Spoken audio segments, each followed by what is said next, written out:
Meeting of Tuesday, August 5th at 6 p.m. in Cayce City Hall chambers. The press and public have been notified according to the Freedom of Information Act. Yes, Mayor. Thank you. I believe.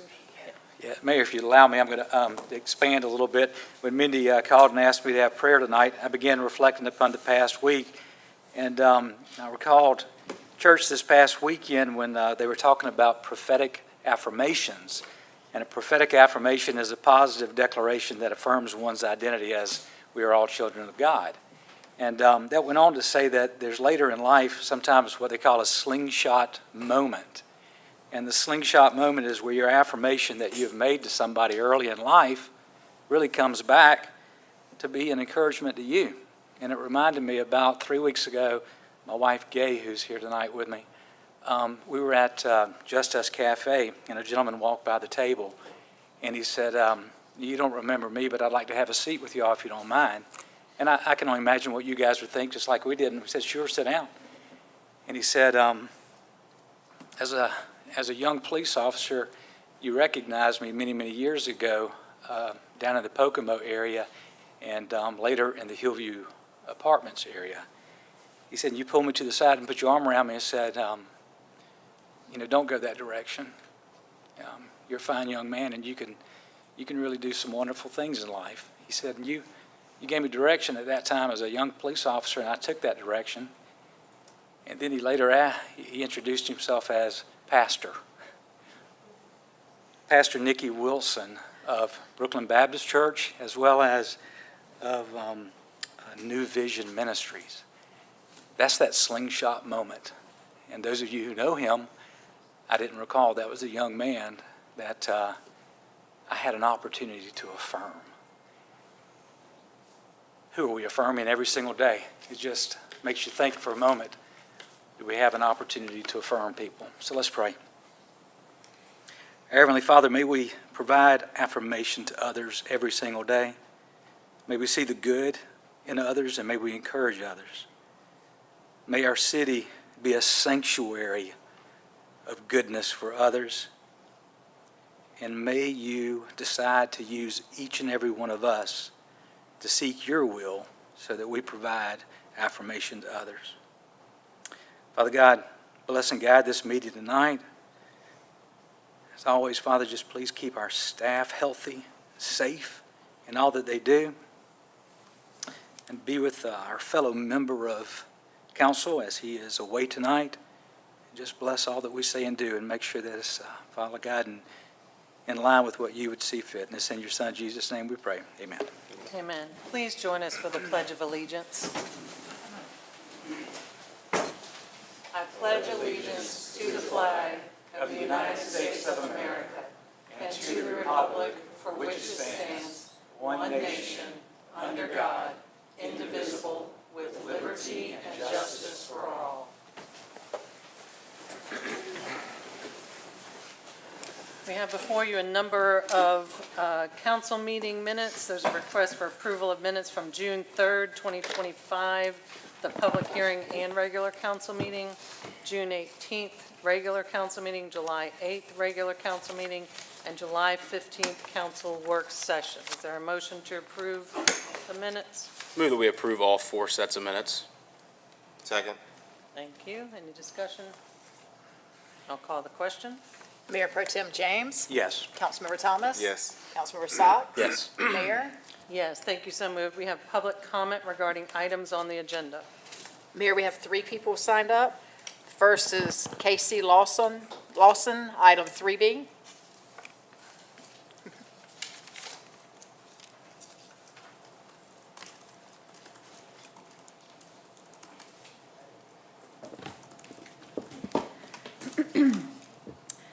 Hi, my name is Cayce Lawson, and I am a resident of the Churchill Heights neighborhood.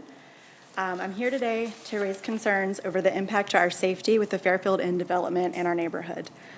The erosion of the neighborhood will decrease property values, which is likely to lead to an increase in crime, as shown by the existing motels just down the street. As residents of this neighborhood, we do not want this development, and we feel that we should, at minimum, have been informed by council prior to construction starting. If this proceeds, we require an 8-foot masonry wall to protect the safety and privacy of residents. This should have been an option from the beginning and is standard practice in these developments. We feel put off by the Cayce government and that the needs of developers and the pockets of businessmen are being prioritized over the safety and well-being of our community.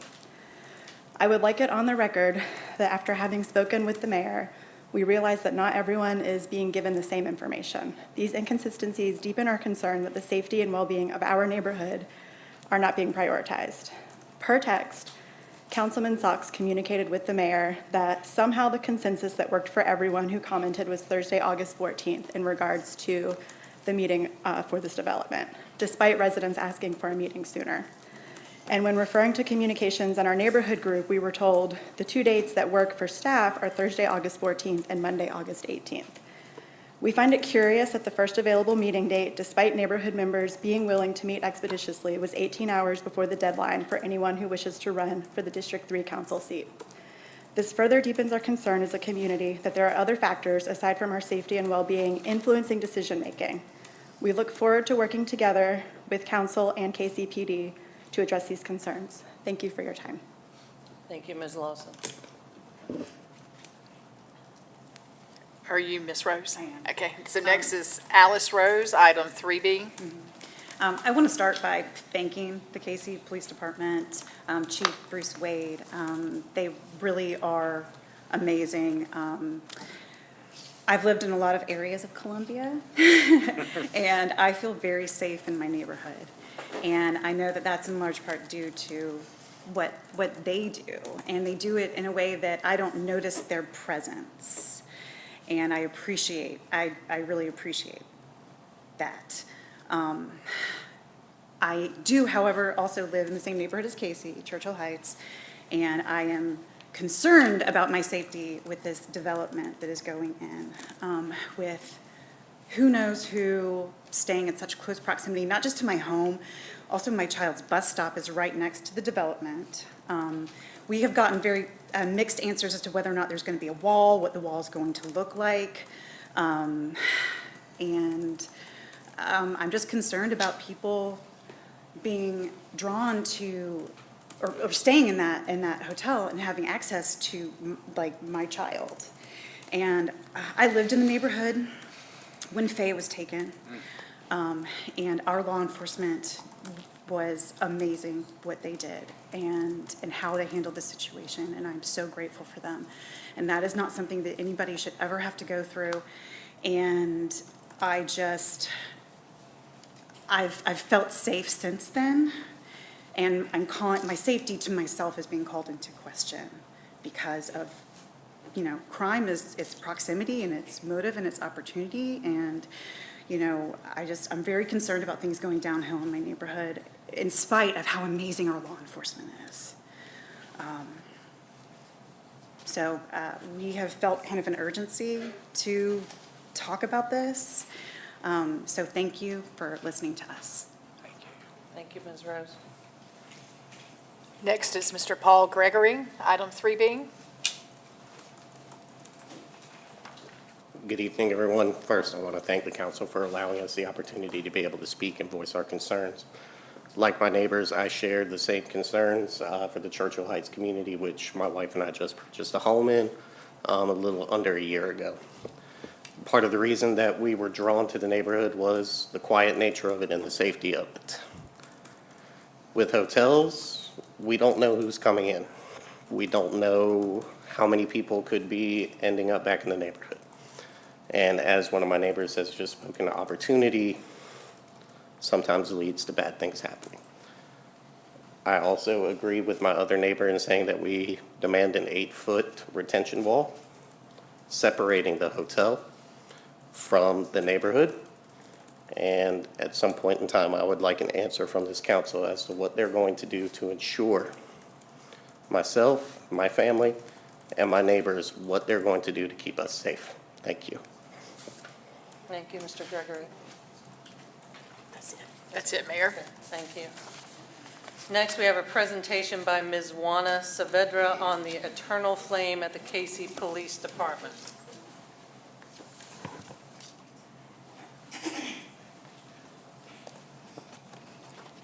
Good evening.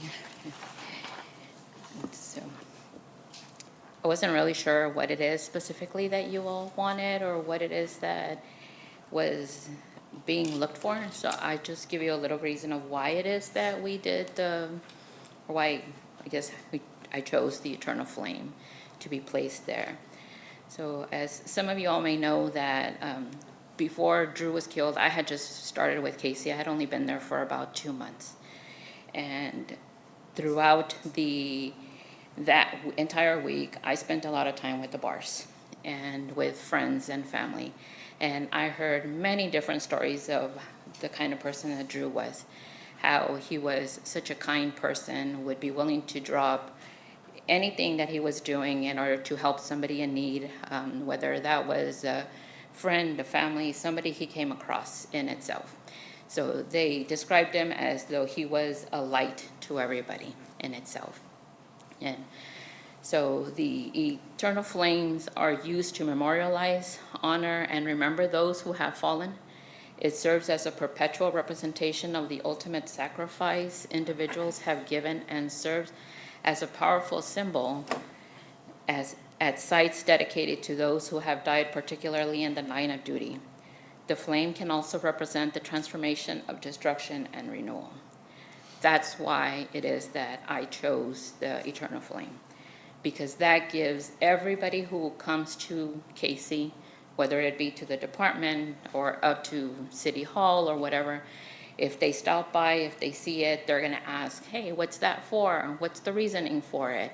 Well, then it gives us an opportunity to talk about Drew, the kind of person that Drew was, what he did, how he helped, the impact, that lasting impression that he left for everybody in itself.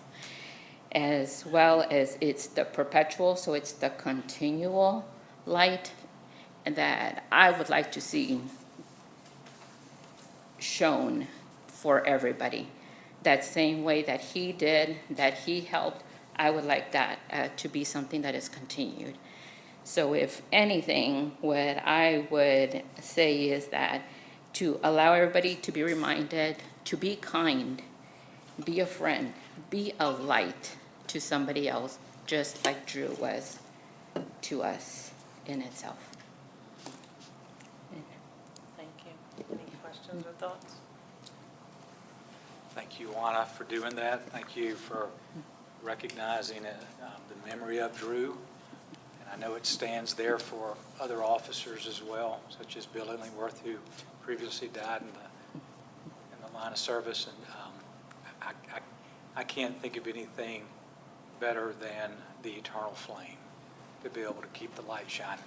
Thank you for doing that. Absolutely. Really wonderful. Yeah. And Juana, we miss you being with us. You and I spend a lot of time together, and some of the officers I was with at 5 o'clock in the morning with Drew's family in the hospital. And that was not the first time I was with Drew's family in the hospital, because he was shot in the line of duty 2 years prior, and he couldn't keep him down. His heart was serving, his heart was protecting, and I'm immensely grateful to you for all that you've done for his family and for us. And I understand that our current victim advocates are getting up to speed on all the work that you've done, and that we're going to do some other things to get the word out about the Eternal Flame. So thank you so much. Absolutely. Thank you. Next, we have a presentation by Police Chief Bruce Wade on the Cayce Police Department. Good afternoon, Mayor, Council. The police department is currently operating smoothly. When I began the position of police chief on April the 15th, we had 14 vacancies. We currently have 2 vacancies. We are making great progress in filling these roles. 3 certified officers will begin on August 7th, 2 more on August 14th, and another 2 on August 21st. All of those incoming officers are certified with the exception of 1, bringing several years of law enforcement experience to the city. Once on board, like I said, we'll only have 2 vacancies. That's the assistant chief position and the patrol officer position. We have also expanded our COPS/CAT team by adding 5 officers, 2 traffic officers that will focus on reducing traffic accidents, addressing DUI violations, and improving speed enforcements in our neighborhoods. 2 street crime officers who will concentrate on issues like guns, gangs, and drugs. 1 additional officer to support Lieutenant West in community outreach. Our average response time has remained consistent at 3.5 minutes. Here are a few recent highlights and updates. Cayce Character Camp was a great success. Thank you to our SROs and community partners for making this happen. Last week, Back to School Bash was well received. We distributed over 400 backpacks with school supplies. We are partnering with the fire department and other community organizations to host Tales on the Trails event on Saturday, October the 25th, the weekend before Halloween. We continue to enroll participants in our Cayce Assisting Seniors and Elderly program. School resumed today, and our school resource officers are back on their post. We are currently working on reaccreditation process and expected to receive our award September the 5th. The assessors will be in the police department on August 19th and 20th. And I will answer any questions you have at this time. Questions or thoughts for Chief? Chief, just thank you. I appreciate everything you've done since you've been on board. And I would like to highlight Character Camp. The accolades from the kids, teachers, parents was just enormous. Thank you for having that program. Thank you. Chief, just again, thank you so much for coming out to the Riverland Park community meeting some months ago. I know they really appreciated you giving your cell phone number and telling people, hey, call me if you have anything, and I will answer.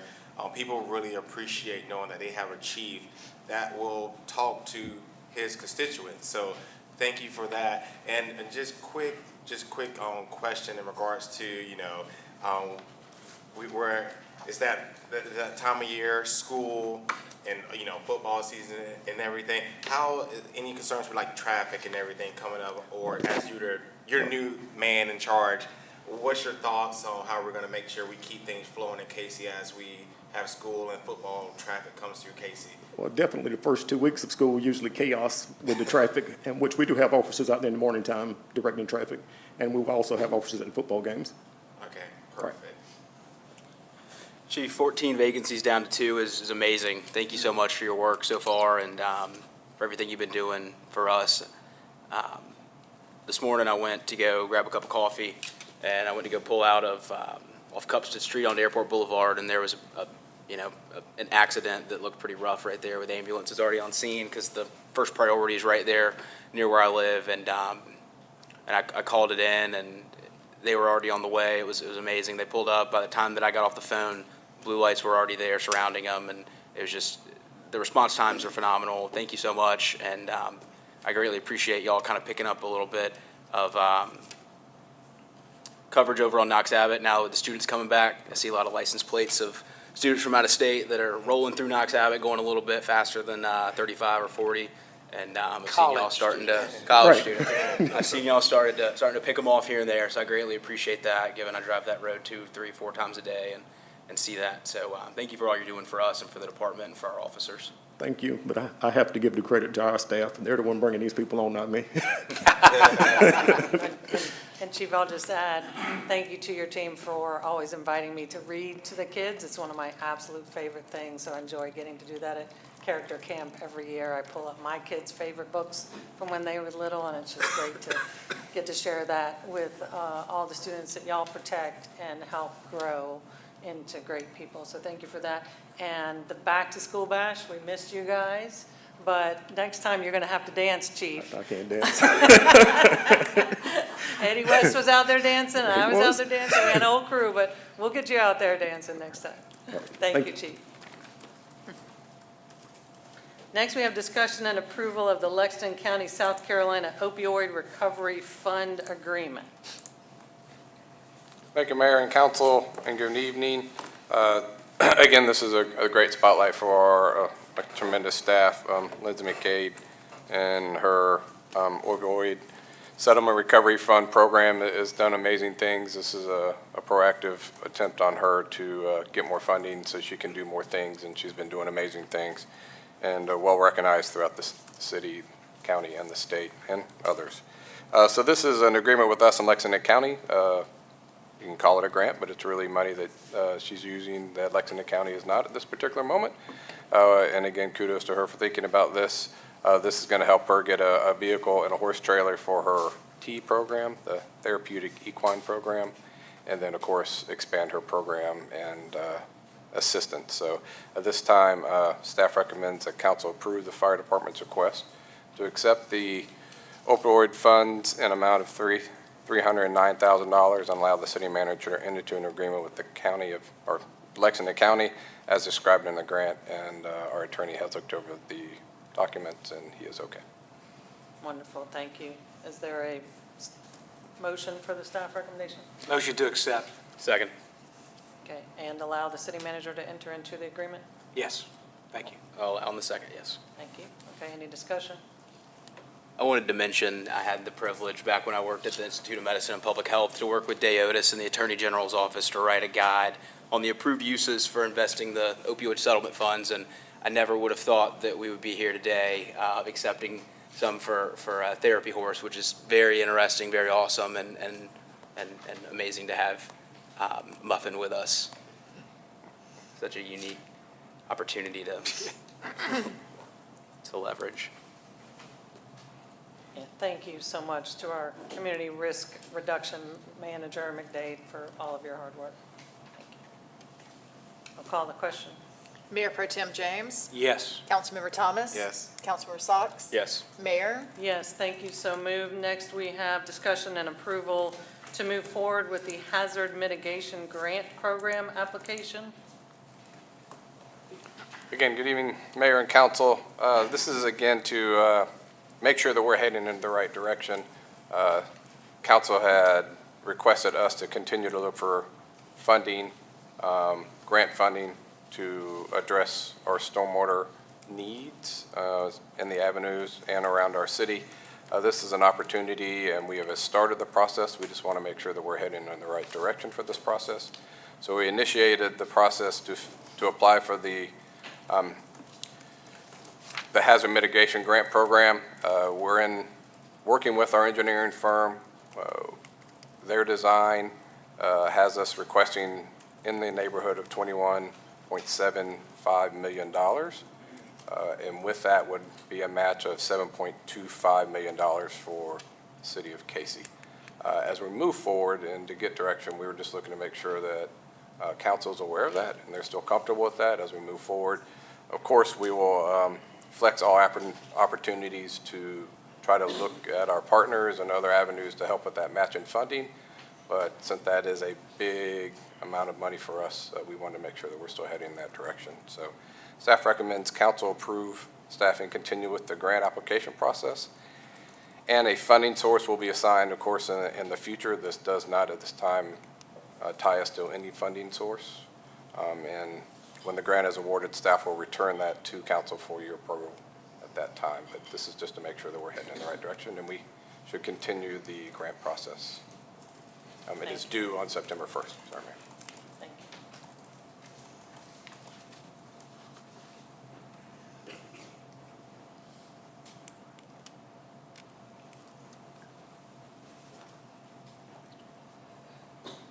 Sounds like we have more questions than, But my question is, so you're saying for us to be able to put up 7, we're going to get 29 million? Altogether, yes. And these are things that we would need to be doing either way. To continue the stormwater, and through this grant, it's a wonderful grant. It is a big match, the reason why we're here. So the question is that. Thank you. My question, if we are awarded that grant, let's say we don't have $7 million, can we not accept all the 21 and do about chunks, or is it all or nothing? Usually if we ask for that and we were awarded that's the grant that we look to be accepted. Now, they may reduce this, they may play with the numbers. This is really the max that we're looking for. So it may come in less than that. again, with such a match, we just want to make sure that we still should be moving forward. This is up to then. Yes, sir. Okay, no, thank you, thank you. So is this even for a particular plan? I mean, it seems pretty broad the way it's written up. It's just, this is what we think, and It continues the Stormwater Avenues, same program, same design that we've been working off of up until this point with American Engineering. This is a continuation of that, especially down to the Carlaney, and the next basin will be the Railroad Avenue Basin. But this is the design, and it kind of goes down a little bit of the same road that we've been doing with the existing Avenues grant, stormwater.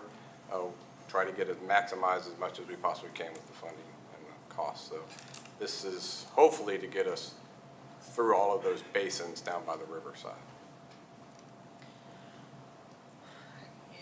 you know, I have major heartburn about committing to anything where we don't have the funding source identified. We don't have 7 million sitting around, so I'm not sure what that funding source would be. When I first came in, there was a commitment by council to build the Cayce Tennis and Fitness Center. And our portion of that plan was $2 million, but there was no conversation by the prior council of where that money was supposed to come from. So we had to scramble and figure out, what are we doing to find $2 million? This is $7 million. We have a tight budget. We didn't even give our staff a cost of living adjustment last year. So to find $7 million seems extraordinary.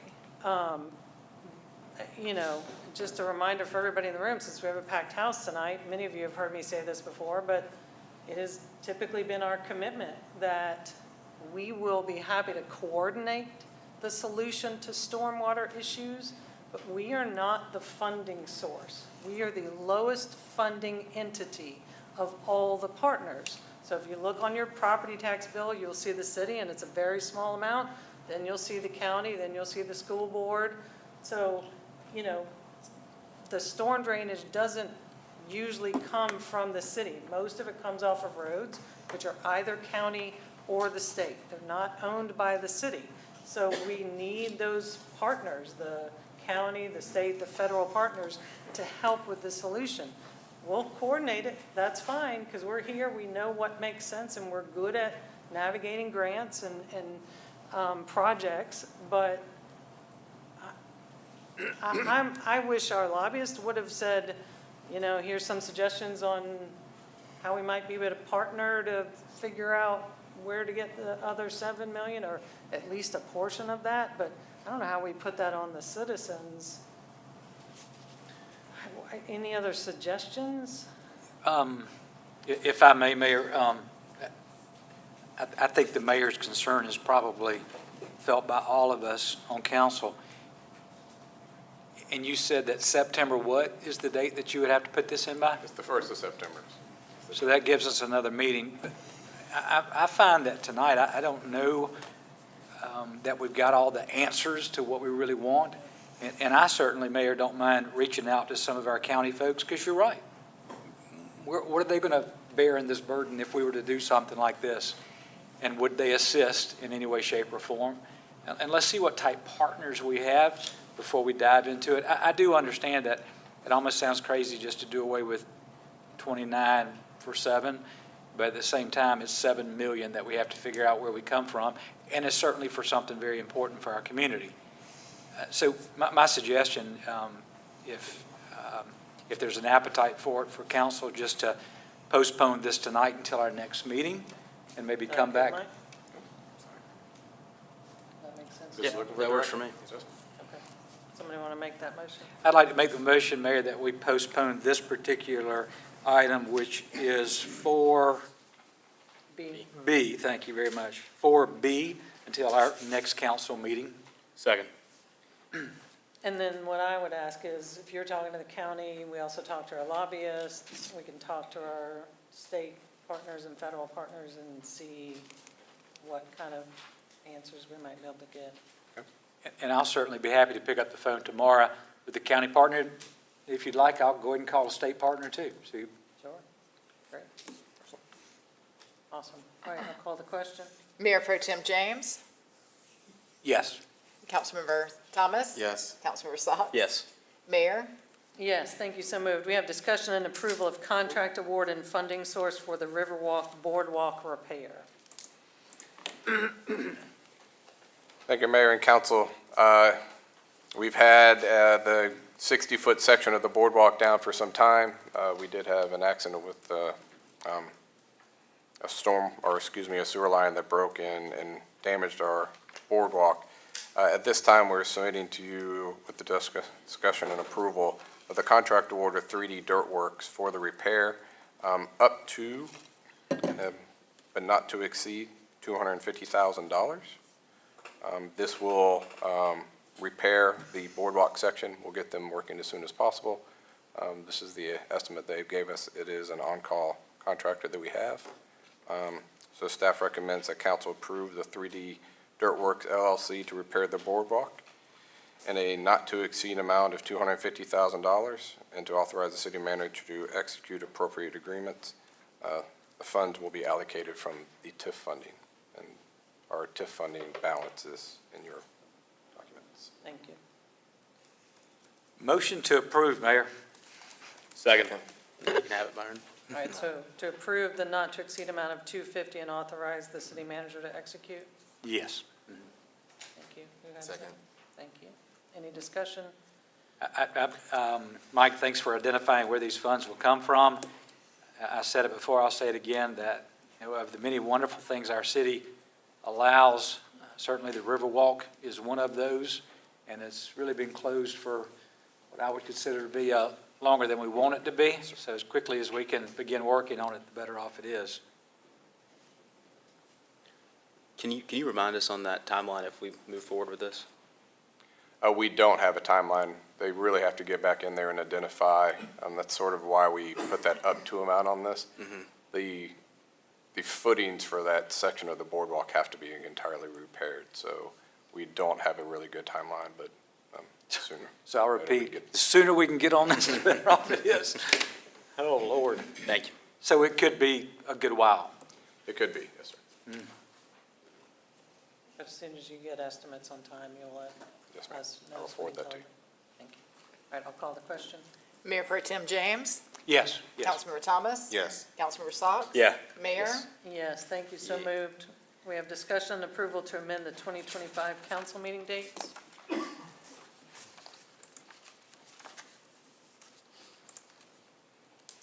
Yes, ma'am, this was brought forward, as we were heading into August, there were a couple of council members that were unfortunately unable to meet certain meetings.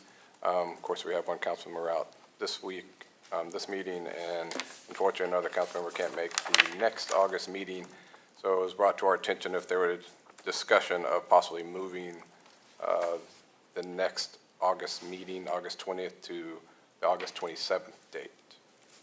That would sandwich two meetings together, but we will work with councils as we fit, and whatever we can do to move these meetings, we will do. Thank you. Is there a motion to move the meeting?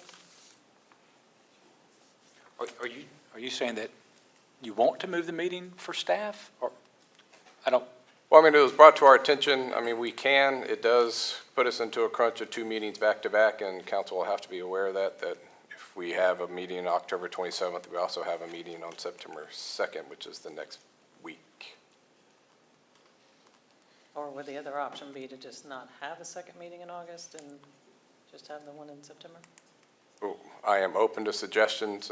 We did not have pending, but now that we moved just tabled The grant. grant that does need to be heard before September, that I would ask that if we would have a meeting between now and September. Yeah, good point.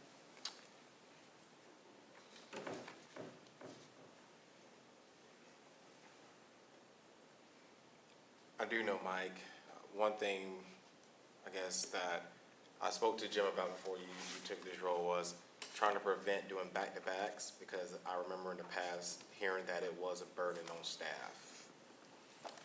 Yeah, I mean, it's difficult. I mean, it's challenging for us to have back-to-back meetings. That is a lot of information on one week and just turn around and have another week. And the agendas, as they get out, they get difficult for some citizens to follow that along. But we're here to do what council needs us to do to get the job done. Oh, sorry.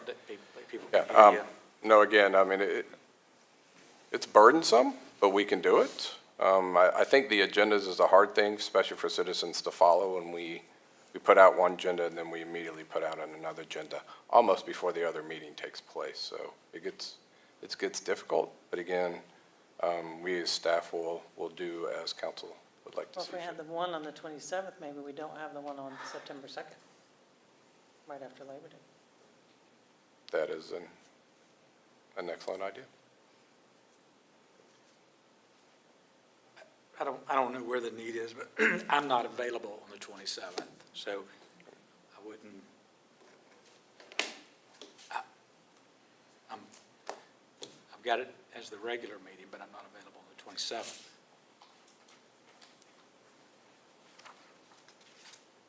So are we gonna start a precedent of moving meetings when one of us can't make it? I'm just trying to hear that. Well, you had asked for that. I didn't bring it nothing forward, Mayor. Yeah, you did. You emailed me about November. I did, but I Yeah. never emailed anyone else, nor did I bring it up in front of our constituents. Right, no. You told me you talked to everybody. I can talk to people, but if I didn't bring it forward, then that means it's dead. Right, because everybody voted in the conversations behind. No one voted behind conversations, Mayor. Yeah. You can easily pick up the phone and call someone individually to ask how they feel. So just for everybody to know what's going on, so Mike and Phil and I met 2 weeks ago, and Phil said that he couldn't make this meeting because he's on vacation with his family. And so I suggested, to try to be courteous, that we move that meeting. And when we had suggested that, then something came up with my children that is on the 20th. And so we had waited for, it hung out there for quite some time, where we weren't moving forward with what that meeting was. I then booked the thing to do with my children. So I cannot be here at the 20th. So that's the conflict is me, and I run the meeting. So I had asked for that to be moved. An email went to all of council, but that seems to not have been read, or just not, there's not an interest in supporting it. So I thought we were trying to do something for Phil. We weren't in time to do that. Our attorney gave us great advice because we didn't have that discussion before the last council meeting, where we would have been together to change that August 5th meeting date.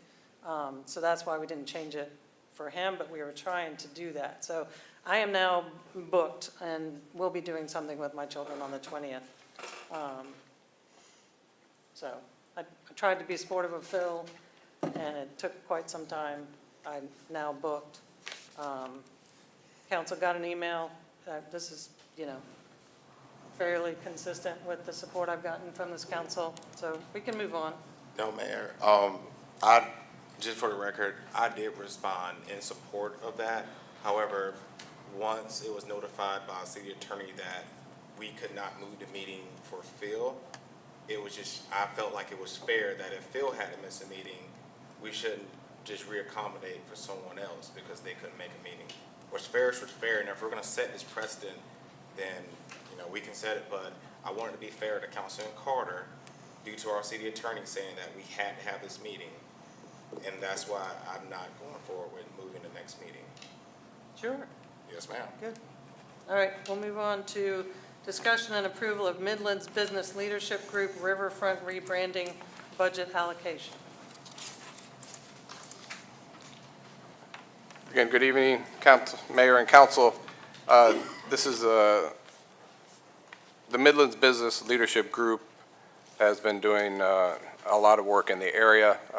They have put together a rebranding effort for the Riverwalk, not only our Riverwalk, Cayce's proud Riverwalk, but the entire Riverwalk section, the Midlands Greenway from, of course, our future 12,000-year history park all the way to the Lake Murray Dam. That has been in the works for some time.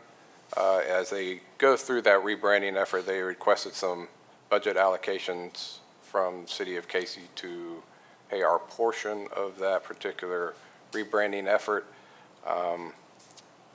Council has seen the presentation. A couple council members actually attended the presentation, and one actually attended the public unveiling of the rebranding effort. It is out there, it's live. Citizens can go out and take a look.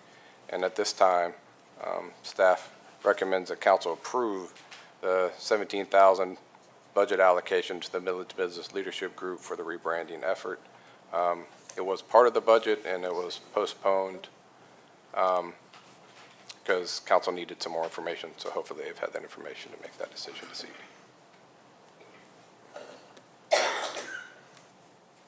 So the mayor and I attended a meeting with the MLBG group, I don't know, probably 3 weeks ago now. They came here in this room and presented, and I think some of the things that really made us excited about this is many people travel to the Midlands and they don't know Cayce River Walk versus West Columbia River Walk versus Columbia River Walk, and at the end of the day, they're all connected anyway.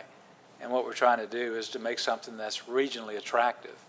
And so what MLBG is looking to do is to be able to promote the connected river walks, if you will, as three rivers.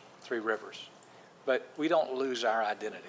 We still have Cayce River Walk in the Cayce area and West Columbia in their area. Signage won't change. It's still entering the Cayce River Walk in our area. But to be able to push it out throughout is to come and visit the Three Rivers Walkway so that people recognize that it's, how many miles? When it's all said? 20 in the city, but, throughout the region, I don't remember. 27 miles, I believe is what they said, when it's all said and done. We as council really weren't exactly sure where they were going with that, so they did come and present to the mayor and I, and we certainly liked the presentation, and we've communicated that back with council. They're not here tonight to present again because they're presenting publicly, and they presented to the mayor and I, so they didn't feel like they would need to come to present, that we could certainly carry the water ourselves. And we really like where they're heading to with that.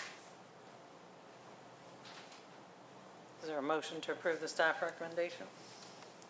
Motion to approve. Second. Any discussion? Yeah, I just want to add that I attended the announcement at the Saluda River Walk with our city manager, and it was a great presentation. I think it's a very unique. I was concerned about the name at first, but then I saw the way it was branded, and it definitely changed my mind. And I think it'll fit well with our branding. But I'm glad that we brought it back to support it after seeing it. I don't know that our communications consultant played any part in it, but I saw that her logo was on the list on their slide deck, so I thought that was interesting. But all in all, I think it's going to be great for our region. It pulled me back out to the Saluda River Walk this past weekend to go out there and go to Boyd Island that I hadn't been to in a while. I'm excited to see it take a life of its own. Mike, quick question. Did you say that Ty, who gave the presentation, was a Brooklyn Cayce High School graduate? He was. It's interesting. It was a great presentation. It was pretty awesome. So Go Bearcats. that's right. Go Cats. So that's all I wanted to say. It was a great announcement, and I'm glad that we're a part of it, and appreciate all that the Midlands Business Leaders Group does for us over in Cayce, and glad to be able to partner and collaborate with them. I'll call the question. Mayor Pro Tem James, Yes. Councilmember Thomas, Yes. Councilmember Socks. Yes. Mayor, Yes, thank you, so moved. This was already in the budget that was presented at the end of the fiscal year, so it got pulled out separately as part of the ruse to try to keep money local with the Chamber A tax money, so I'm glad this is back in there because it is great. It's kind of like the Swamp Rabbit Trail and that kind of creating that kind of draw in our region, so it's really great. Next, we have discussion and approval of ordinance 2025-06, annexing property located at 2140 Frink Street. This is tax map number 005758-01-023, and assigning C2 neighborhood commercial zoning designation. This is the second reading. Yes, good evening, Mayor and Council. This is the second reading of an ordinance to annex the property located at 2140 Frank Street, tax map number 00575801-023 into the city of Cayce, and assign a C2 neighborhood commercial zoning designation.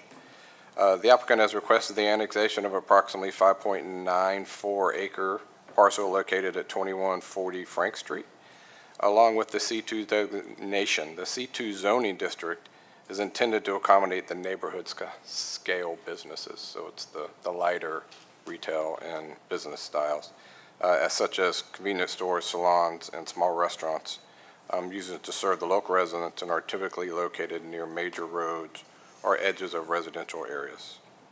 This is compatible with our future land use and our comprehensive plan, and it's contiguous. The C2 zoning is contiguous to existing C2 zoning along Frank Street.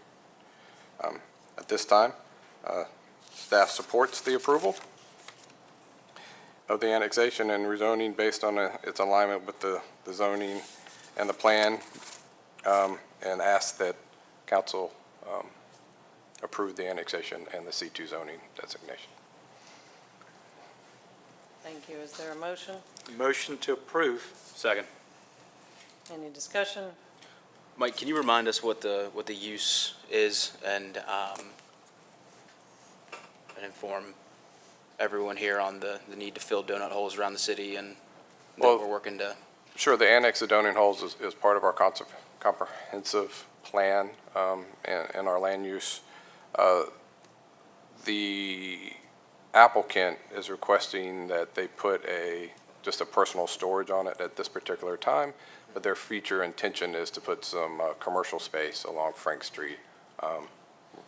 It's a pretty wide berth property, so their intention is to use it in the future for commercial use. Awesome. Thank you. And I have shared with Mike, I have concerns about us approving this tonight for having a site that just has or wants to have a storage unit on it. You know, we heard from residents tonight who have concerns about a development, and it didn't come before this body because it was already zoned that way. So zoning is one of the few tools that cities have to be able to help guide what happens on a piece of property. I would love if we could wait a little bit and maybe get some more information. They can build that storage unit and connect to our water sewer without annexing in and being rezoned. I just want to make sure we don't give up control that we might wish we had later. I agree. I withdraw my motion. I'm trying to remember, was I the one that seconded it? Yes. So can we get them to come speak, I guess, if we're going to try to get some further information on what their future use is, or maybe you could contact them and see what their plans might be more fully thought out and through after just storage. I do think we need to continue trying to fill these donut holes, but I do hear y'all's concerns, and I wish that I'd heard them before, and I might not have seconded the motion that way, but I appreciate the thought there, and think that we probably do need to look at this a little bit more closely. I agree, Hunter. The mayor's right. This is one of the most powerful tools that we have. And while we don't want to become business unfriendly, I think this is the opportunity that we get to be able to find out what's going on before we just change the zone. In your particular scenario, it's already been zoned that, as the mayor said, out there. But in this particular situation, they're asking us to change the zone, and we don't yet know what they're putting in there. So I would withdraw my motion. So, did you have somewhere you wanted to go with it? We can talk about it offline afterwards, how we move forward with it. I'm wondering if there's a way to try to fill a donut hole and put a different zoning overlay on it now that might be a little bit more dense in what they're able to do, not dense in Well, it sounds actual like scale. they don't even know what they want yet, so maybe we can give them some guidance. That's fair. Yeah.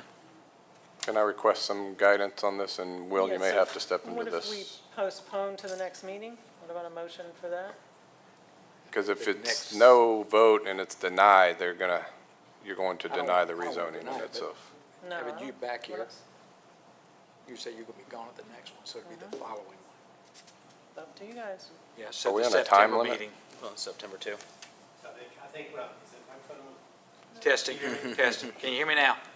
can you hear me now? Yeah. I'll talk about, yeah, I think from what I'm hearing, what you would want would be a motion to defer second reading until the September 2nd meeting. Is that the right date? Yep. Yes. That's the first meeting in September, The yes. first meeting in September, if that's what I'm hearing. It's council's intention. I would like to defer the second reading to September the 2nd, which will be our first council meeting in September. Second. Thank you, Will. Thank you. Any discussion? Counselor? I'll call the question. Mayor Pro Tem James, Yes. Councilmember Thomas. Yes. Councilmember Socks. Yes. Mayor, Yes, thank you, so moved. We have a request for approval to enter the following committee-approved minutes into the city's record. We have the Museum and Historical Commission from June 4th and the Planning Commission from June 16th. Move that we enter both sets of minutes into the record. Second. Okay, any discussion? I'll call the question. Mayor Pro Tem James, Yes. Councilmember Thomas. Yes. Councilmember Socks. Yes. Mayor, Yes, thank you, so moved. You have before you appointments and reappointments for the Board of Zoning Appeals. Mr. Philip Corley's position expired in July, and he would like to serve again. He does attend meetings regularly. Move that we reappoint Mr. Corley. Second. Okay, any discussion? I'll call the question. Mayor Pro Tem James, Yes. Councilmember Thomas. Yes. Councilmember Socks. Yes. Mayor, Yes, thank you, so moved. Cayce Housing Authority, there's one position. Mr. Jack Seitler's position on the authority expires this month. He is not seeking reappointment after 30 years. We do have Volunteer. 30 Two potential member applications on file, in this order, Mr. Daniel Yackel and Ms. Kelly West. Motion to approve Mr. Yackel. Second. Okay? Any discussion? I know he's here with us tonight, so I'll call the question. Yes. Oh, is he is here? You said he's here? Mr. Yackel, thank you. Mayor Pro Tem James, Yes. Councilmember Thomas. Yes. Councilmember Socks. Yes. Mayor, Yes, thank you, so moved. Public Safety Foundation, there's one position, Ms. Karen Sanders' position expired in July. She does attend meetings regularly and would like to serve again. Move that we reappoint Ms. Sanders to the Public Safety Foundation. Second. Okay, any discussion? I'll call the question. Mayor Pro Tem James, Yes. Councilmember Thomas. Yes. Councilmember Socks. Yes. Mayor, Yes, thank you, so moved. We have the city manager's report. It's a brief one tonight, Mayor. Cayce Cool Down was a hit just recently. I hope everybody got a chance to go out there. It's always a fun event, and our wonderful staff did a great job, and thank everybody for attending. And of course, thank our few volunteers that came out there for staff and had a great time. Glenwood Park reopening was just today. Awesome, good time. Thank you No for all of rain. the staff that was able to come out and enjoy their time with us a little bit. A lot of police and fire department were out there, so thank you very much for coming out and hanging out with us.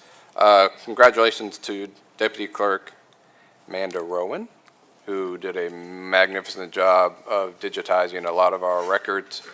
So we have a much easier route to do a lot of the research that we do on a daily basis. So thank you for all your hard work of getting that done. And unfortunately, up until, well, from last week continuing into this week, we're experiencing a lot of rain.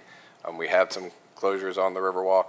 Probably may get some more closures on the Riverwalk as the river starts to rise a little bit. So be patient with us and make sure that you're checking our website if you're heading out on the Riverwalk. That's all I have this evening. Thank you. Council comments? Yeah, I have a couple of things, Mayor. First of all, you may have read in a little bit of a press release this morning that Hattie's Crossing, which is there at 800 Lexington Avenue, those homes are coming together very, very nicely. Hattie's Crossing was named after Miss Hattie Derenbacher, which was the very first principal at the Cayce Grammar School. that was taken down to make room for these homes. And a part of the city manager's plan, a part of this council's plan has always been to be able to, to beautify while also trying to make this affordable for those folks that are in the workforce. And I'm pleased tonight to be able to let everybody know that all these partners to be able to assist with that have come together. Cypress, who's the developer, is going to contribute $5,000 towards a homeowner that is what we call the heroes. The heroes are your police officers, your firemen, your teachers, your nurses, and folks like that. So they're going to come up with the $5,000. $3,000 more is coming up from First Community Bank, and then First Community Bank is going to work with those heroes for a less interest rate. So I couldn't be more excited to be able to hear that all these partners have come together to be able to make something like that happen. I think our city manager will tell you that many of our hardworking personnel don't live in the city because sometimes it's hard to find the homes in the city that could fit their particular pocketbook. So I'm glad that we're able to put something like this together. Our city manager knows about this project, and any of our first responders or teachers or nurses that are interested in that, he'll connect you up with these partners. So I'm very, very excited about that, and saw that this morning in the news. If you allow me a second to be able to reflect, I'd appreciate it. Those of you probably read a little something this past week in the paper about my future of being here on City Council and finding that it's time to be able to step to the side. I wanted to get personal for a second. I don't usually do that. I usually hold things like this very, very close to the chest. But I wanted you to know where my love for the city of Cayce began. Because those of you who know me best know that I have a very huge desire and love for this city. My childhood home there at M Avenue and State Street in Cayce, when I was 12 years old, on the night of October the 7th, 1977, the doorbell began ringing late at night, and my mother came to my bedroom to get me up, to ask me to go to the door with her because my older brother was out that particular night and not coming home. And as we went to the front door and she peered through the top glass, which at that time I was probably too short to be able to see through, I heard a gasp and say, "There's police officers at the door." And she turned on the light and opened up the door, and the police officers came in, and they were Cayce police officers. And unfortunately, they were accompanied by a priest. At that time, my mother was told the news that my brother had been killed in a car accident. And parents in this room, that's the worst thing that you ever want to hear. And the moments that followed that were not only overwhelming, but life-aligning for me, because some of those officers that later mentored me, I recognized as they cared for my mother, I said, that's what I want to do. That's what I want to be. I want to be a police officer. As only God could design, and I mean this when I say it, as only the good Lord could design, a God wink came my way, and it's no coincidence. It was totally a God wink. As just a few weeks later, at Busby Middle School, police officers came to let the sixth graders know that there was a new program coming to the city of Cayce, and it was the Explorer Cadet program. Whew, what a God wink. And I got on my bike and rode right down to the police department as quickly as I possibly could, and that's where I began as a 12-year-old cadet right here at the city of Cayce. The rest is history. Those closest to me often hear me say that I am indebted to the city of Cayce, and I promise you I am indebted to the city of Cayce. It's true. Because at the time that my next oldest brother that was living with us at the time was taken, I don't really know the direction I would have gone at that time. And that's why I'm so passionate about the youth. I don't know what park I'd have played in. I don't know what I would have done, Will, quite honestly. I'd have probably gone down the wrong path. But thank God, and thank God to the city of Cayce, They overwhelmingly provided me guidance, and I know it's the guidance that my mama prayed for. As well, they provided me a career. So for more than almost 4 decades now, Mike, I've had the honor of being able to serve in some way, shape, or form the city of Cayce, and it has been my honor, whether it been in a volunteer capacity, as an employee, or even as an elected person. And at each one of those levels, I've been grateful for the trust that's been placed in me and for the opportunity to be able to just give back a little to a community that literally raised me, God has blessed me with health and a heart of service, and I firmly believe that as long as we are able, then we need to serve others. And for me, holding public office has always been about stewardship and not ownership. And as part of that stewardship is knowing when it's time to pass the torch and be able to allow somebody, maybe even younger, to be able to come in and being able to do their job. So after thoughtful prayer and discussion with my family, who Gay, Taylor, Megan, Tanner, Grant, has stood by me every step of the way, last January we decided that it was time to make time for life. Make time for life like we do in the city of Cayce. And so making time for life is when I advised the Chamber of Commerce Board of Directors that it's time to go ahead and look for their next CEO, as well as we made the decision that it would be the last that I would be in District 1 on the City of Cayce Council and allow time for someone else to be able to assume that role. While this may be closer, or someone may be thinking that it's close to an end, it's not. I think as long as the good Lord puts a heartbeat in us, we need to continue moving. So it's just a closing of a chapter, not the closing of a book. And during my career as a public servant, I find it an honor to hold various positions, but not to keep them, just to move along and allow someone else to come.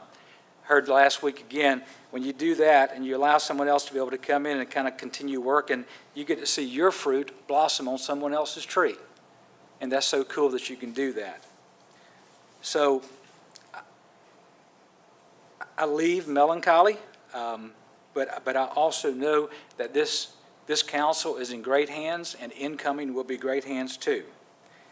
To the citizens that have shown a great deal of faith and support in me for my entire life, please know how precious you are. Please know how much I appreciate you. Cayce, God's country, is in good hands and will continue. I close in just saying this. I don't want to manipulate the golden rule. We know what the golden rule is, and the golden rule is this: to treat others the way that you would like to treat them. But my mama used to say, why don't you treat others the way that you would like to see them treat your children? Those of us who have children know that we really don't care how you treat us, but don't mess with our children. Take good care of our children. Amen.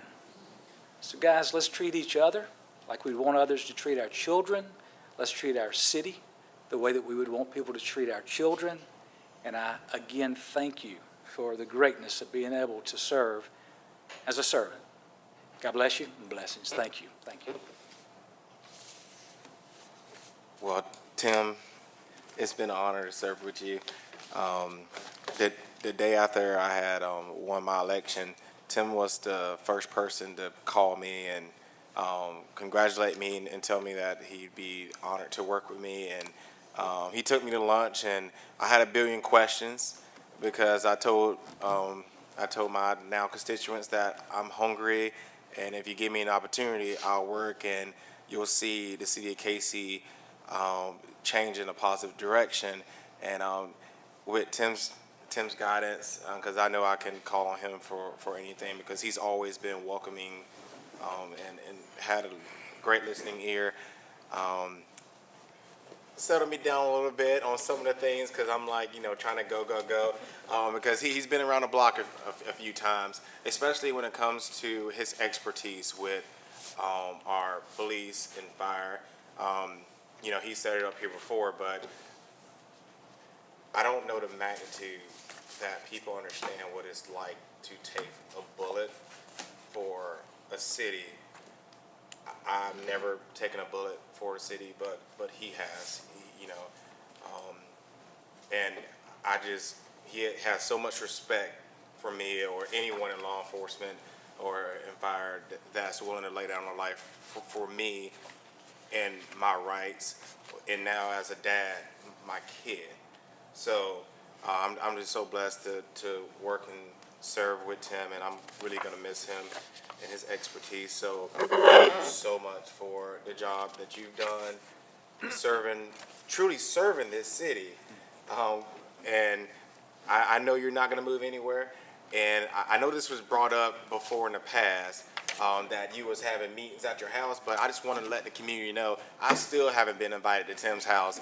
So I hope now that since he'll be off council, he can send me a nice invitation so I can finally come over to apparently his mansion on the avenues and everything. Gay just noted that. All right, perfect. I'm excited. And some other comments, like you mentioned Hattie's Crossing, and in the news recently, we've seen a lot of communities talk about development, and you hear the negativities about development, which is true. People have a right to voice their concerns against development because, hey, you brought a house, it was all quiet, and you was probably hoping things would be chill while you and your children grew up there. And we're in a day and age where everyone wants to move to South Carolina, and everyone now wants to move to the beautiful city of Cayce. So that's why our city, we're trying to work to be proactive, to work with our developers and partners. And I trust Mike and staff to work with them to make the best outcomes for our city. Cypress, I know when I met with them, they told me how they wanted to be a partner with our city. They put those 12 houses on that lot knowing that, hey, our citizens did not want 18, 20 houses going on that small lot. So our staff worked with them to do that. And on top of that, they dedicated it in honor of what was there, in honor of Hattie. So Cypress has been a developer that has truly been about community. So I know developers get a bad rap, but we need to point out when developers are going above and beyond for our city. On top of that, they're wanting our heroes, our first responders, our teachers, our veterans, to have an opportunity to live in what they built in our city. That is something we should be applauding and showing the world, hey, this is what developers should look like. And I'm just so blessed that we got to work with them on this opportunity. And like I said before, we're getting 12 new families moving into the greatest city on earth. And I'm so excited for that because like I hear my constituents tell me all the time, hey, we need more restaurants, we need more retail. Well, guess what those developers look at? They look at rooftops. So if we do the right thing, which I know Mike and staff are doing with development, with getting those rooftops, then we gradually can get those nice restaurants and that retail that only adds to the amazing quality of life that we have here in the city of Cayce. So I'm very excited for this. On top of that, hopefully you've listened to my comments about reading over the summer because I partnered with Village Idiot Pizza and the Cayce West Columbia Library because I wanted to help with their summer reading initiative. And it sadly just ended, but I just want to give y'all some stats because I'm very passionate about helping these kids read because that's only going to impact our community because these kids are going to be employed or in one day they're going to be sitting up here making these decisions. So whatever we can do to be proactive to help them, I would love to be a part of it. So last year, 14 students completed the summer reading. This year, 39 students completed it. That's a 179% increase in student participation. It's these little things that we do right, we're gonna make big impacts. So I'm very excited that I got to partner with those entities. And, now they don't really need me anymore because I connected them too and they can run off with it for next summer. But it's just truly a blessing to see that mega jump. And I hope it only goes up from there. Next, there was a community meeting at New Life Baptist Church last week, and there was a comment regarding the African American cemeteries that was brought up. And Mike, I was proud to tell them that, hey, our city has not stopped working to finish the job. As I've said multiple times up here, that report said that we need to go back over the property and use ground penetrating radar to truly know what's down there. That report said that we need to finish the job and find a way how we can allow these families to grieve at that site or the other sites around our city. There's too many cities in this country that don't finish a job, especially when it comes to burials. And I take that very seriously, because I'm all about, we need to allow people to show respect to people that are a part of their family. So Mike, I truly hope that as you sit in this seat, you know we need to finish that job very seriously. And Glenwood Park, so excited for that ribbon cut, and I'm so blessed the rain didn't get it canceled, because I know it got canceled before. So I just want to thank all the staff and everyone that came out there. It was so beautiful. The firemen beat me and the police officers in a game of pig. So the firemen, they can always hold their hat on that. Y'all did a great job. But at the July 8th council meeting, I know the mayor had made a comment regarding some constituents had contacted her in regards to our vote concerning hospitality tax going towards a pocket park.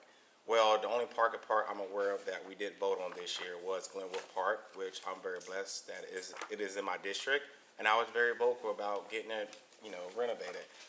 Mike, just for clarification, can you let the public know that those HTAX funds were legally used for the renovation of that park? Yes. Thank you. I truly appreciate that. So hopefully, whatever constituents that had any concerns, just trust that our city is doing things the legal way and doing things the right way. And finally, I do want to, Mike, commend staff for my comments at that meeting also regarding a trolley system for the Fall Fest. Well, staff looked into it, and sadly, the company is booked up, but it just made me so happy that they looked into my ideal to hire a trolley service to go around into the communities where people may lack transportation, for them to bring them to our city events, because these are their events too. And if the little bit of money was there to do it, I was totally in support of it. So Mike, thank you for just our staff, again, just going above and beyond for our citizens, and I'm just truly grateful to sit up here and serve. Thank you. Tim, I want to thank you for your story earlier. It was very compelling, and that might be the first time I've heard it in full.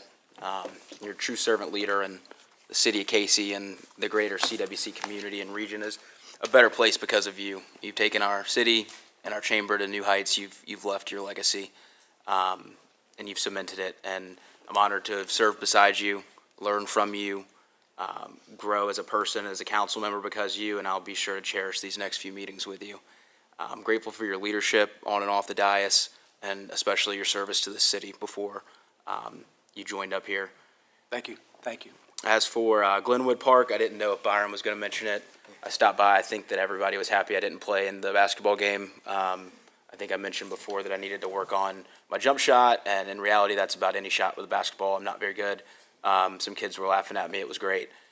Very humbling today, but it was great. Thank you, staff, for setting that up and for sticking with it after the weather last time and almost today. And Ashley, thank you for getting out there and setting up all the balloons and all the stuff, and the popsicles, and the kids are having a great time.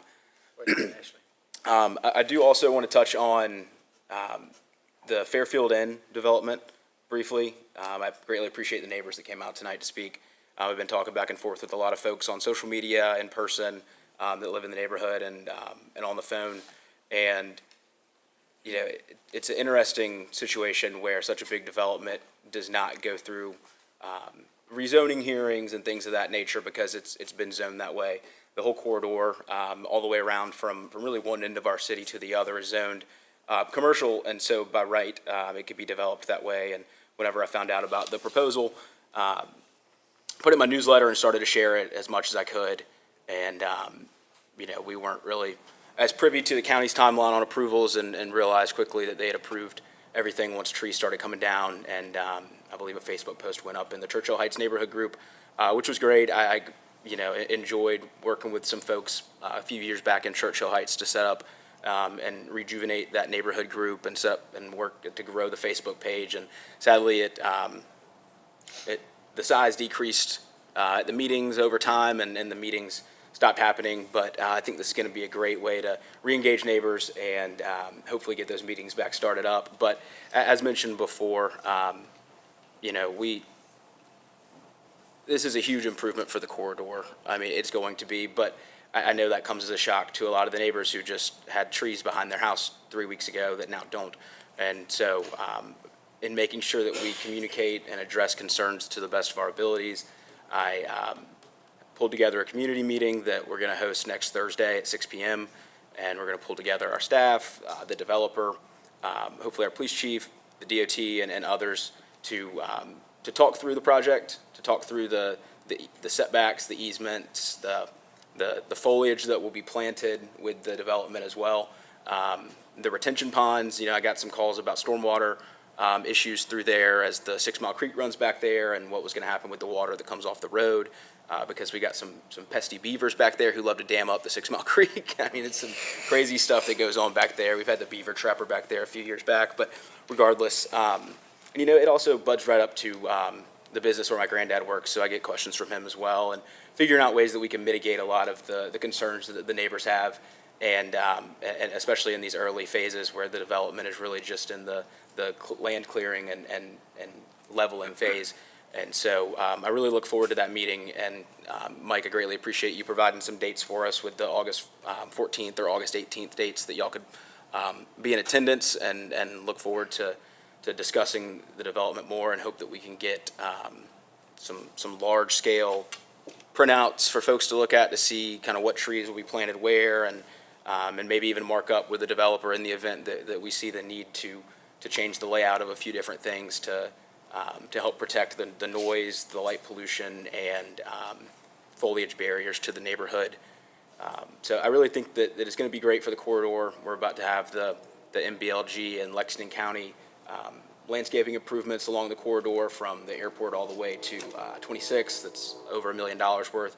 And then next year, the repaving of Airport Boulevard from the airport all the way to wrap around to Knox Abbott. So I think it's going to be a big facelift. I think that a lot of some concerns can be mitigated, and I hope so, and addressed, and definitely added eyes, added light to the corner there. I hope to bring some added safety, and hopefully we can work to get some cameras, as we have on some neighborhoods, in and out to add to for surveillance purposes and safety, and figure out different ways that we might be able to beef up the safety aspects of the development.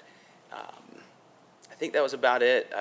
On the development itself, I think there's a lot of opportunities. I think that we've heard and talked about fencing or the concrete barrier or a masonry wall, and I believe that's been brought up to the developer as well. And so hopefully we can find some ways to make this a good development for everybody, including the neighbors that will live right behind it. I hear you. I live directly beside a commercial development as well, in a Waffle House, and that's where I chose to live. But I do understand that this hotel was not here, nor did y'all understand that it was going to be coming, nor did I around the time y'all bought your homes. But excited for the improvements to the corridor, and excited for the meeting next week. What's the price point on Hattie's? I don't believe that. I think 379. Something. I think I saw one 379. $379? That's what I saw. I don't know if that's $8,000. Okay, thank you. So Councilmember Thomas did ask me to clarify my comments at an earlier council meeting about the hospitality tax money spent on Glenwood Park. I know that this project is something that the council members pushed the prior city manager to do. And while we all want our parks to be the best that they can be and to increase recreational opportunities, we have to do it within the budget that we have. hospitality tax money is meant to bring people from outside the city into the city so that they'll spend money in our restaurants and more. Using that money for a pocket park that doesn't even have designated parking is not something that would bring people from outside the city into our city. We all did vote unanimously to use the money from the hospitality tax fund for the park. It wasn't until later that I recognized that this isn't correct. I asked the city attorney, he doesn't recall being consulted about that, but I would ask the city attorney and the city manager to get together and to bring to us at the next meeting a budget amendment to pull that money from our general fund, unfortunately, and replace it back in the hospitality tax fund. I have spoken with the attorney at the Municipal Association, and he is concerned about that use of hospitality tax money for what is a pocket park. Also, there is another problem. When you do have a council, and you've heard them, that is so pro-developer, that message does trickle down to staff. The pending hotel development on Airport Boulevard is a project that erodes the neighborhood. It is a fact that businesses follow people. If the surrounding homes lose property value because of this development, then people will leave, and then the businesses leave. Our developments in the city have to be ones that benefit this generation and the next. Because that property was already zoned for commercial use, our staff didn't do anything wrong. However, we didn't do anything right either if we aren't protecting the neighborhood. We had opportunities to make that development better, and I still hope that we can. To give you some examples of how this works, when many years ago there was a city manager that was here when we had the neighborhood Walmart come to us. That development is not in our overlay district. The overlay district on Knox Abbott runs from the bridge up to 12th Street. And that overlay district said things like, you need to have brick elements in the buildings because of the brick kilns, the historic brick kilns that are at the river. It said you had to have certain things that made that development look better. And so that city manager said to the developer of the neighborhood Walmart, said, hey, you're not in the overlay district, and you technically don't have to comply with those things. But this is our corridor, and buildings affect this generation and the next. So if you bring us back a plan that is not desirable, then I'll get it in the overlay district really, really fast. We missed this one. I was told that there was a development, hotel coming on the airport corridor. That sounds like a great thing, but I encourage anybody to go drive down Parliament Drive and turn onto Waterloo Way, and your heart will break. You need to see it for yourself. If we have commercial property that erodes neighborhoods, we are not protecting our city. We are not doing right by our city. Also, we're more customer service friendly than only having dates that is 3 weeks out. Was that your idea, those dates? Which dates are we talking about, The Mayor? 14th and the 18th? Those are the suggestions I made to the council member, yes. Those are the ones you made to the council member? That is correct. 3 weeks out? Yes. Okay. Well, that's concerning, because we have to be more customer service friendly. When I was approached from the neighborhood, I reached out to the city manager, who quickly said, let's get you with the developer. That was on Friday. On Monday morning, he sent an email to the developer. We met hours later. And I had a great conversation with the developer and explained this and said, your development, your investment is not going to retain its value if you erode what's around it. So I did ask him if he could put together some plans for that 8-foot masonry wall that I wish we would have asked for to begin with. He is doing that. He's putting together plans. He said he'd get them to us within a week.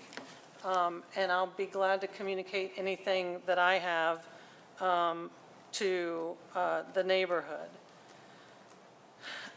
The first that I had heard about what was going on and all the trees that were coming down was a text from Councilmember Socks. And he sent the screenshot that y'all had in your neighborhood to all of us. And he said, FYI, if anyone gets any calls about this, we are setting up a meeting with the neighborhood to address concerns and try to mitigate some of them with the developer. I had to say, who is we? As the mayor, I was told none of this. And then to find out, he texted me that Friday evening, Mayor, happy Friday. I wanted to let you know that I offered up a few dates to the Churchill Heights neighborhood for a discussion about the hotel. And somehow, the consensus that worked for everyone who commented was Thursday, August 14th. Happy to have you there if you're available. As an afterthought, I'm invited and included.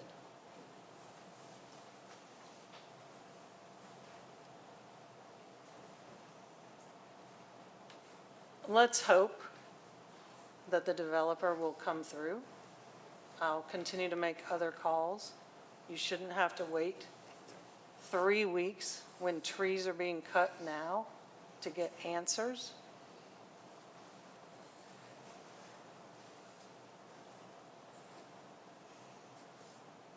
You said rooftops matter.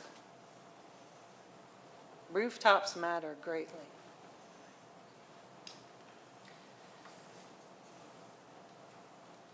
Lastly, y'all heard what just happened. The lack of graciousness when council had an email asking, from the city manager, asking if they would move one meeting date. Because 3 weeks ago, we had a conversation about moving them. And so I scheduled something with my children. I will ask that y'all come to the next council meeting to protect the city. Because the last time I was out of a council meeting, this council tried to remove me from every single committee that I sit on. They didn't do it well, but they tried.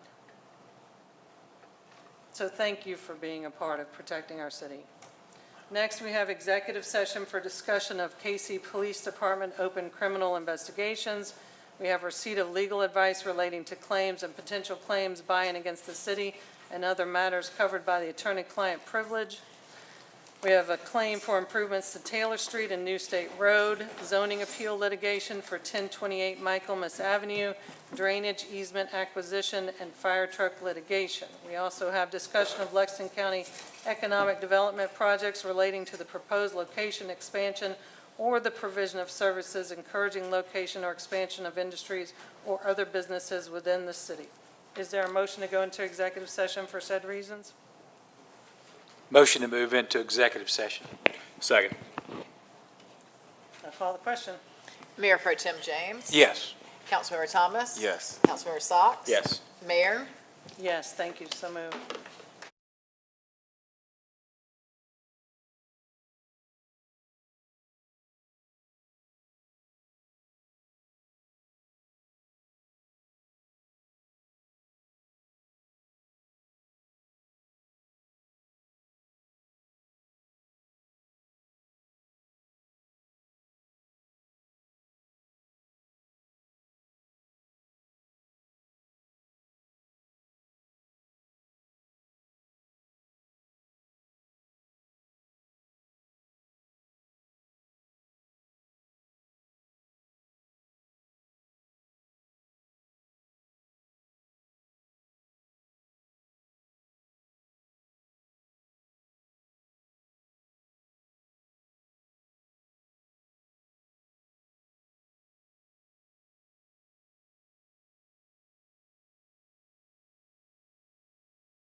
All right, so I'll take a motion to come out of executive session. Motion to come out of executive session. Second. I'll call the question. Mayor Pro Tem James, Yes. Councilmember Thomas. Yes. Councilmember Socks. Yes. Mayor. Yes, thank you, so moved. No action was taken in executive session except to come out of executive session. I don't believe we have any possible actions by council in follow-up to executive session. I would like to clarify one thing, though, the H-Tax budget amendment that needs to come back, I would prefer that to happen when I'm here, since there was not support to move that next meeting, so maybe if we can do that in September, that'll give y'all more time to put that together anyway. And also, we still do not have a rendering of that pond in Ginyard Park. I have for you. I just didn't bring it this evening, but I'll have it to you tomorrow morning. Okay, it's been a month, I agree, and I was on a walk. and that's not on you, let me clarify, that's not on you, that's Yeah. on our contractor who was supposed to get us, it's taken a month. So I walked the other morning, and Wesley was down meeting with some of the citizens. I think I texted everybody to kind of over-communicate that, and Wesley did a great job trying to communicate with those folks. It's understandable, the concern that's going on down there is understandable, and the mayor's correct, and what they see today is almost destroying a beautiful park, so we need to give them some visual about what we can expect going forward. So the sooner we can get that together, the better off it would be. Or even make sure it's something we're okay with. Right, I agree. And I think even you, Wesley, had some ideas. So whatever we can do to get that, please. And we want to have our finger on the pulse with it. We really want to have our finger on the pulse with it.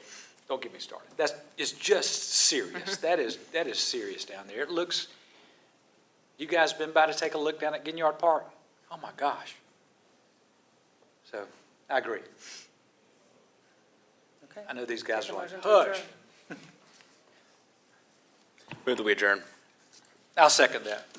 I'll call the question. Excuse me, Mayor Pro Tem James. Yes. Councilmember Thomas. Yes. Councilmember Socks. Yes. Mayor. Yes, thank you, so moved. Thanks,